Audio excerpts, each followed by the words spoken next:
बड़ी खबर बरेली से ही आ रही है। 26 सितंबर को बरेली में हुई हिंसा के मामले में पुलिस ने 2 और आरोपियों को गिरफ्तार किया है।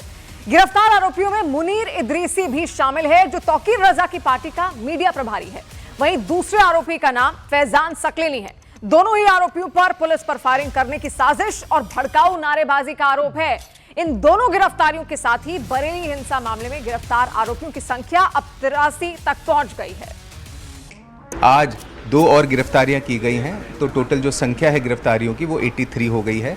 इसमें 2 महत्वपूर्ण अभियुक्तों को गिरफ्तार किया गया है आज। इनके नाम है मुनीर इदरसी और फैजान सकलेनी। मुनीर इदरसी वह व्यक्ति है जो आईएमसी, जो पार्टी मौलाना तौकीर रजा की है, इसका ये कम्युनिकेशंस और मीडिया मैनेजमेंट का ये काम देखता था। और जो पिछले फ्राइडे को मौलाना तौकीर रजा की जो बाइट जो प्रसारित की गई थी वह इसी ने की थी, और उसको अलग अलग ग्रुप्स के माध्यम से इसको बाइट को प्रचारित भी इसने किया था, जिसके माध्यम से अधिक भीड़ इस्लामिया ग्राउंड पर बुलाने का इसकी मंशा थी।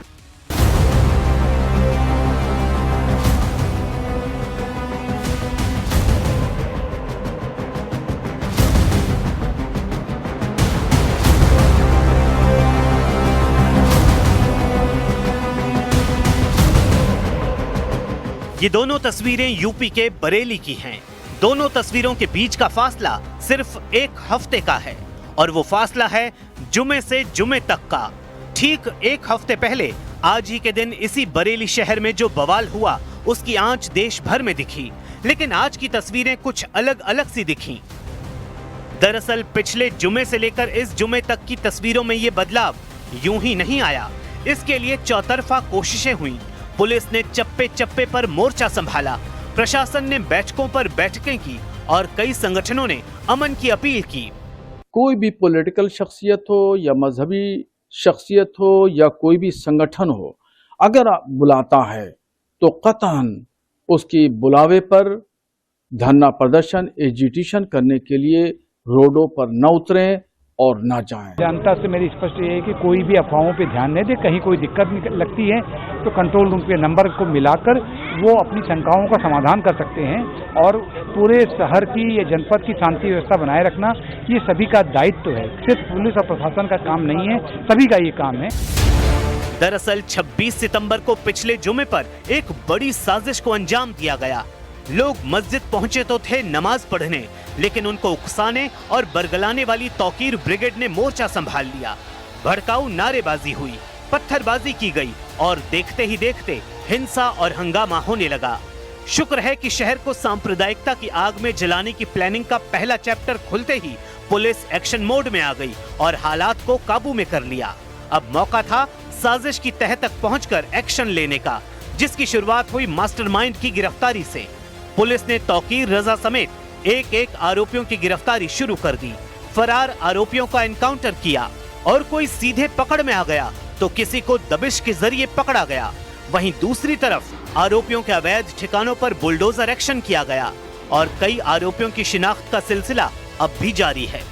जो भी ये फुटेज है वो सारे हम लोग सिस्टम में करके एक साथ ही उसमें से क्लियर कट चिन्हित कर रहे हैं कौन कौन लोग शामिल थे, और टेक्नोलॉजी का भी जो एसआईटी है वो पूरा प्रयोग कर रही है। जो 10 मुकदमे दर्ज किए गए हैं उसकी विवेचना में उनकी भूमिका हमें बताने की जरूरत नहीं है, वो जग जाहिर है। सभी लोग जानते हैं, बच्चा जानता है कि उनका क्या किरदार रहता है और क्या मामलात, क्या हालात रहते हैं, और वो कोई ये नई बात नहीं है।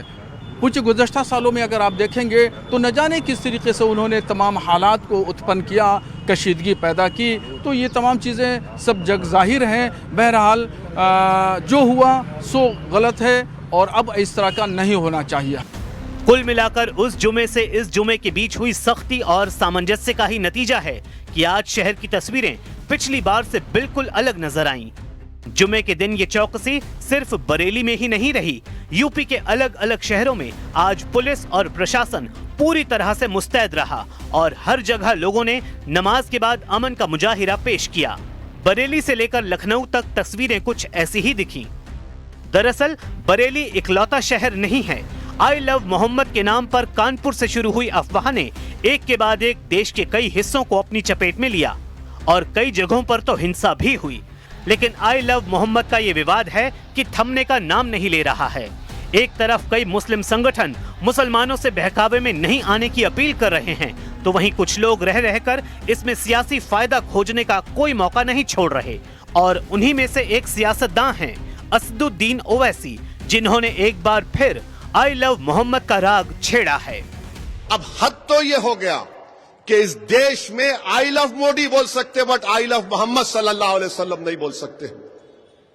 कहां लाके जाएंगे इस मुल्क को आप? आई लव मोदी बोलो, कोई इतराज नहीं, पोस्टर लगाओ, खुश हो जाएंगे। मीडिया के लोग 10 आके बोलेंगे, अब एक 10 बुरखा पोश खवातीन को रखो, एक 3-4 को रखो, दाढ़ी टोपी, देखो ये लोग लेके चल रहे। मगर अगर वही लोग आई लव मोहम्मद सल्लल्लाहु अलैहि वसल्लम बोले, नहीं नहीं नहीं ये ठीक नहीं। क्या करना चाह रहे आप इस देश का? दरअसल कानपुर पुलिस पहले ही साफ कर चुकी है कि मामला आई लव मोहम्मद बोलने का है ही नहीं, बल्कि इस नाम पर हिंसा और अराजकता फैलाने का है। लेकिन सियासत है कि अपने मायने खुद बनाती है। लेकिन सवाल ये है कि इस सियासत के चक्कर की कीमत चुकाता कौन है?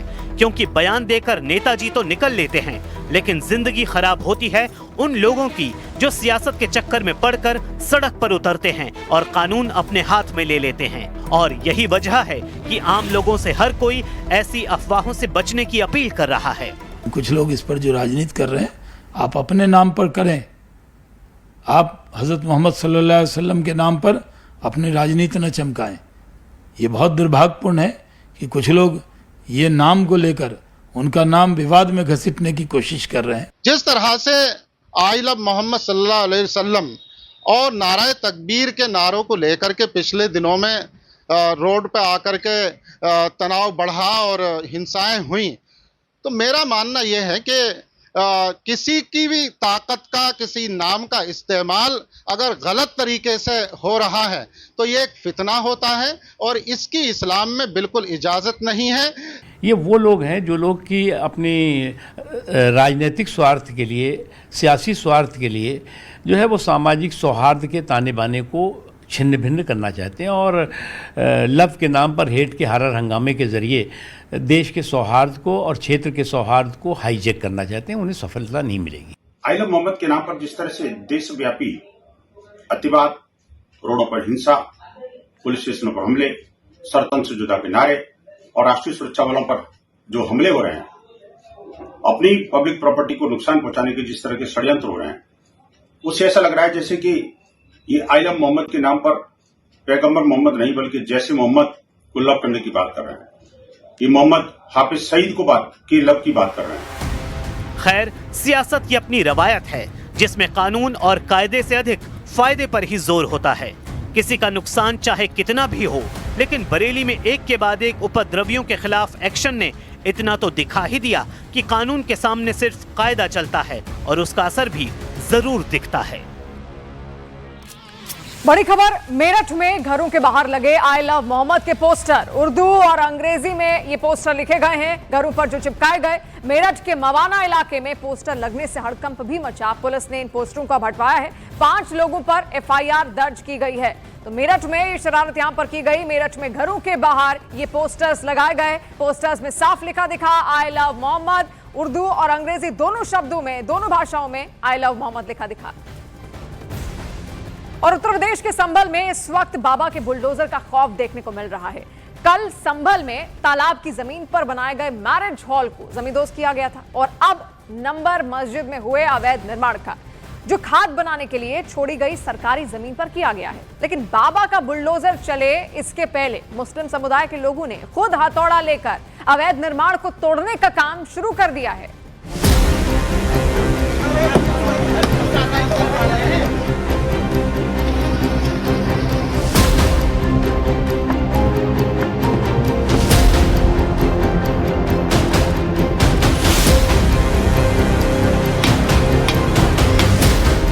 यूपी के संभल में बाबा के बुलडोजर का खौफ। जुमे की नमाज के बाद मस्जिद में चला हथौड़ा।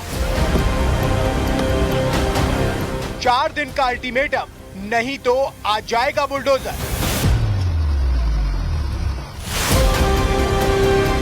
तस्वीरें उत्तर प्रदेश के संभल की हैं, जहां बाबा के बुलडोजर का खौफ ऐसा है कि लोग खुद ही अवैध निर्माण पर हथौड़ा चला रहे हैं। निर्माण है उसको गिराएंगे। और उसको आप देख सकते हैं यहाँ पर जो खुद मस्जिद कमेटी के लोग हैं, अभी यहाँ पर इसी मस्जिद में नमाज पढ़ी गई थी और नमाज पढ़ने के बाद यहाँ पर लोगों ने सब खुद तोड़ना यहाँ पर शुरू किया है। संभल के राया बुजुर्ग गांव में जुमे की नमाज के बाद मुस्लिम समुदाय के लोगों ने सरकारी जमीन पर बनी मस्जिद की दीवार को खुद ही तोड़ना शुरू कर दिया है। दरअसल प्रशासन ने अवैध निर्माण तोड़ने के लिए गांव वालों को 4 दिन की मोहलत दी है। क्योंकि जो अभी कार्रवाई पहले हुई थी उसमें एक नंबर 459 है, जिसमें खाद के गड्ढे का नंबर है, मस्जिद बनी हुई थी, उसके खिलाफ भी बेदखली का आदेश हुआ था 2/25 को। तो अभी सुबह उनके द्वारा 4 दिन का समय मांगा गया था उसको हटाने के लिए, और ये स्वतः हटाने का काम उनके द्वारा आज ही शुरू किया गया है और ये लोग खुद ही उसको हटा रहे हैं। तो कितने एरिया में थी मस्जिद? ये 552 वर्ग मीटर में। खुद से गिरा रहे हैं? जी हाँ। प्रशासन के मुताबिक ये मस्जिद अवैध अतिक्रमण कर बनाई गई है। जिस जमीन पर मस्जिद है उसे खाद बनाने के लिए छोड़ा गया था, लेकिन इस जमीन पर मुस्लिमों ने अवैध निर्माण कर मस्जिद बना दी। अब प्रशासन ने आदेश दिया है कि जमीन कब्जा मुक्त की जाए और अगर 4 दिन में ऐसा नहीं हुआ तो प्रशासन बुलडोजर एक्शन लेगा, जिसके बाद मुस्लिम समुदाय के लोगों ने हथौड़ा लेकर खुद अवैध निर्माण को तोड़ने का काम शुरू कर दिया है। मस्जिद कमेटी ने यहाँ पर जो निवेदन किया था उसके मुताबिक यहाँ पर ये आप देखेंगे जो मस्जिद कमेटी ने लोगों को यहाँ पर बुलाया था वो यहाँ पर इस तरह से पूरा जो स्ट्रक्चर है उसको यहाँ पर गिराने की कवायद कर रहे हैं। क्योंकि हम देख रहे थे कि कुछ दिनों से लगातार जिस तरह से उत्तर प्रदेश के संभल में जो कवायद चल रही थी उसको देखते हुए ये कवायद हुई थी और इस वक्त मस्जिद का जो हिस्सा है उसे गिराया जा रहा है इनके खुद मस्जिद कमेटी के लोगों के द्वारा। क्योंकि एक दिन पहले संभल प्रशासन ने कोशिश की थी और उसके बाद आप देखेंगे न्यूज़ 18 इंडिया के कैमरे पर मस्जिद को यहाँ पर मस्जिद का जो बाहरी हिस्सा है दीवार का उसे गिराने की यहाँ पर कवायद चल रही है। जो मस्जिद कमेटी के लोग हैं वो इसे यहाँ पर गिरा रहे हैं और उनका ये कहना था कि उन्होंने 4 दिन का जो निवेदन था सरकार से लिया था उसको यहाँ पर वो खुद ही कोशिश कर रहे हैं कि 4 दिन में इस स्ट्रक्चर को पूरी तरह से गिराया जाए। तो क्या ये 4 दिन में गिराया जा सकेगा या नहीं, या फिर प्रशासन को बुलडोजर का एक्शन यहाँ पर दिखाना होगा, ये देखना है।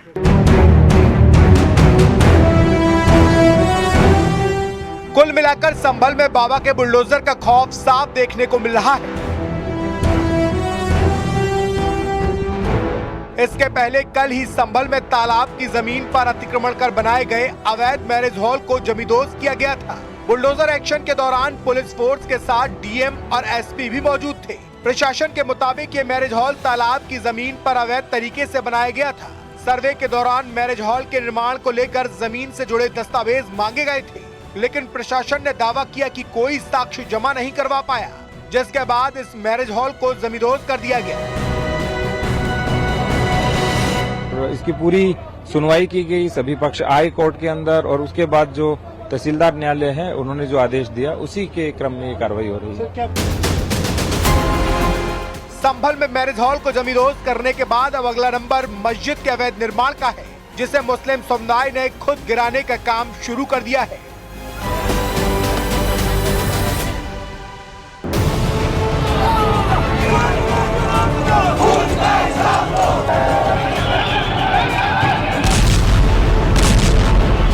आतंक के उन ठिकानों को तबाह किया जिनकी पाकिस्तान ने कल्पना तक नहीं की थी। 2025 में पाकिस्तान को याद रखना चाहिए कि कराची का एक रास्ता क्रीक से ही होकर गुजरता है। सिंदूर 1.0 में हमने संयम रखा। इस बार हम आगे की कार्रवाई करेंगे और कुछ ऐसी कार्रवाई करेंगे जो हो सकता है पाकिस्तान को सोचना पड़े कि उसके इतिहास में भूगोल में रहना है कि नहीं रहना। दुनिया की कोई भी ताकत हो, यदि वह हमारी संप्रभुता को चुनौती देगी तो भारत चुप नहीं रहेगा। हमने तो 71 की लड़ाई देखी है। इस बार पूरा पाकिस्तान कांप रहा है दोस्तों, कांप रहा है। पाकिस्तान की ओर से कोई भी हिमाकत की गई तो उसे ऐसा करारा जवाब मिलेगा कि इतिहास और भूगोल दोनों बदल जाएंगे। We have struck their a large number of their airfields and we struck a large number of their installations.